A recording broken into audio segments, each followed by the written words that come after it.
Salut tout le monde, c'est Émilie, bienvenue sur ma chaîne, j'espère que vous allez bien. Cette semaine, on va parler des bêta-lecteurs. Qu'est-ce que c'est un bêta-lecteur? À quoi ça sert? Comment travailler avec eux? À la base, je voulais tourner une seule vidéo, mais je me suis rendu compte qu'elle allait être beaucoup trop longue, donc ce sera une vidéo en deux parties. On en parle aujourd'hui et je continuerai mercredi prochain. C'est parti, on démarre tout de suite. Qu'est-ce que c'est un bêta-lecteur? Eh bien, c'est tout simplement une personne qui va lire votre roman, ou en tout cas votre manuscrit, avant la publication de votre roman. C'est un lecteur test, si vous voulez, un lecteur ou une lectrice, bien entendu.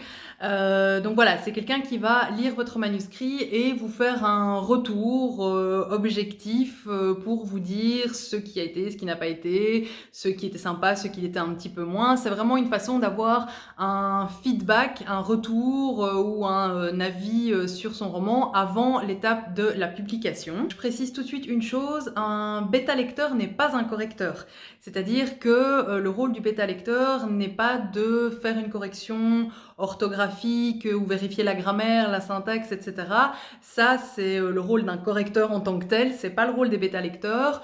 Maintenant, c'est vrai qu'on n'a pas tous les moyens de se payer un correcteur, donc si vous avez des bons rapports avec vos bêta-lecteurs, rien ne vous empêche de leur demander de vous signaler les éventuelles coquilles qu'ils pourraient repérer dans votre texte, mais sans pour autant leur demander de faire ce travail de correction. C'est vraiment s'il y a un truc flagrant qu'ils voient passer, ils peuvent vous le signaler, mais c'est vraiment pas le rôle de faire de la correction pure et dure. Deuxième chose que je voulais préciser avant de commencer aussi, si vous vous demandez est-ce qu'on paye les bêta-lecteurs, la réponse a priori est non. Il y a certaines personnes qui font ça de façon professionnelle, mais bien souvent ça va de pair avec la correction, donc c'est des relecteurs et des correcteurs professionnels.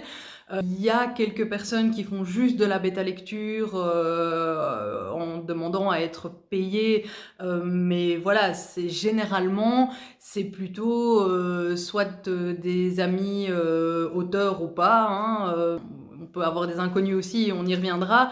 Mais a priori, on ne paye pas ces bêta-lecteurs en cash, en tout cas. Vous pouvez les remercier d'une autre façon, déjà en leur disant merci, tout simplement, et en leur disant que vous appréciez. Mais ça peut aussi être, pourquoi pas, voilà, les citer et les remercier sur la page remerciement de votre roman, justement. Leur offrir un exemplaire dédicacé de votre roman une fois qu'il sera publié. Ça peut être aussi, si vos bêta-lecteurs sont aussi auteurs, de les remercier sur vos réseaux sociaux en les identifiant pour faire leur promo aussi. Donc voilà, il y a différentes façons de remercier vos bêta-lecteurs sans que ça passe forcément par de l'argent, par payer pour leur contribution. Voilà, ça c'était les deux petites parenthèses que j'avais envie de faire. Alors, à quoi ça sert de faire appel à un bêta-lecteur ou à plusieurs bêta-lecteurs?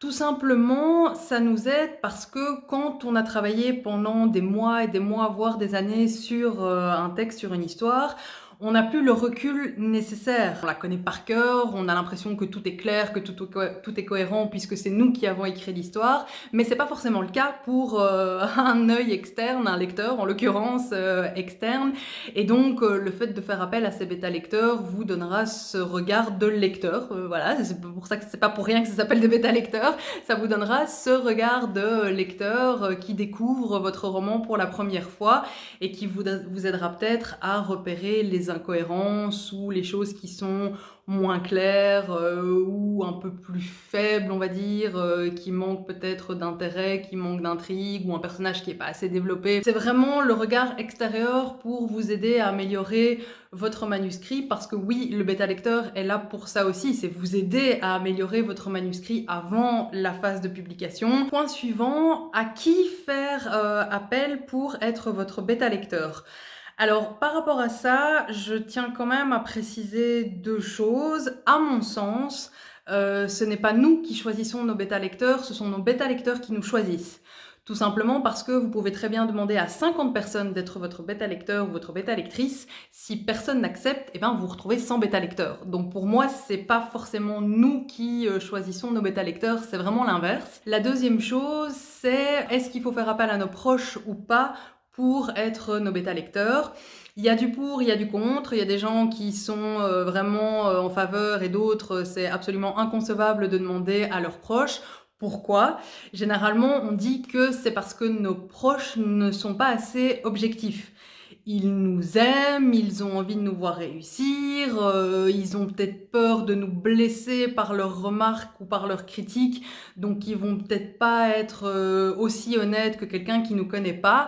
Donc voilà, il y a certains auteurs qui préfèrent ne pas demander à leurs proches. À mon sens, et ce n'est qu'un avis personnel, ça pose pas de problème. À partir du moment où vous expliquez bien à vos proches que vous n'allez pas être vexé, vous n'allez pas être blessé par leurs remarques, que c'est justement pour ça que vous leur demandez leur aide. Pour moi, ça me dérange pas en fait de demander à des proches.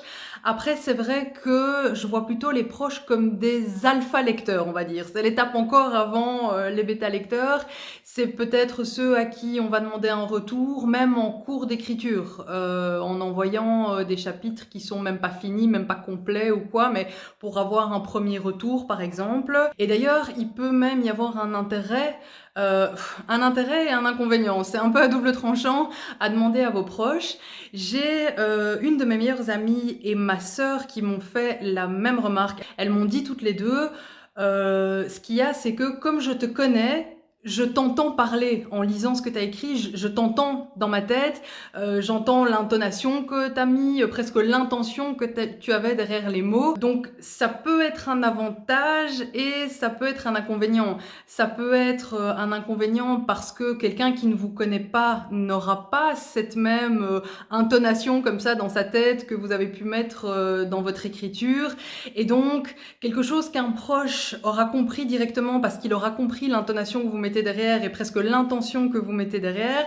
Voilà, un proche va peut-être le comprendre et ce sera parfaitement clair pour lui, là où quelqu'un qui ne vous connaît pas va peut-être complètement passer à côté et du coup ce passage ou cette phrase sera moins clair, moins compréhensible. Mais l'inverse est vrai aussi. Si jamais un de vos proches lit votre texte, entend bien cette intonation parce qu'il a l'habitude de vous entendre parler et que même comme ça, il se rend compte que le propos n'est pas clair. De toute évidence, quelqu'un qui ne vous connaît pas va le ressentir encore plus fort. Donc ça permet de retravailler aussi le passage ou la phrase en question. Je suis d'accord qu'on n'écrit pas forcément comme on parle, mais quand même, il y a des choses qui restent. Il y a des choses qui peuvent transparaître dans l'écriture, tout comme dans la façon de parler. Donc voilà, sur cette question-là, encore une fois, le fait de faire appel à des proches peut être à double tranchant. Moi, je vous ai dit, j'ai aucun problème à faire appel à eux, mais plutôt en phase d'alpha lecture. Il y a des auteurs qui font appel uniquement à leurs proches pour faire de la bêta lecture. Donc c'est vraiment un peu comme vous le sentez, c'est en fonction de ce avec quoi vous êtes à l'aise. Il n'y a pas de règles, il n'y a pas de règles fixes comme pour tout dans l'écriture, il n'y a pas de règles immuables comme ça et qu'on peut absolument pas transgresser, hormis les règles d'orthographe évidemment. Mais sinon, bon, voilà, il n'y a pas de règles, vous faites un peu comme vous le sentez. Voilà, ça c'est pour le chapitre proche ou pas proche. Certains auteurs trouvent aussi que c'est pas une grande idée de faire appel à d'autres auteurs justement pour être leur bêta lecteur. Personnellement, encore une fois, je suis pas du tout d'accord avec ça. Je pense qu'au contraire, c'est bien d'avoir l'avis peut-être plus professionnel ou en tout cas plus entraîné, plus exercé d'un autre auteur. Il y en a certains qui pensent que c'est pas une bonne idée parce qu'il peut y avoir confusion dans les styles. À savoir que un autre auteur va peut-être trouver que, je sais pas, telle phrase ou tel passage devrait plutôt être réécrit de telle façon parce que c'est de cette façon que lui-même l'écrirait. Qui ne colle peut-être pas forcément à ce que vous faites.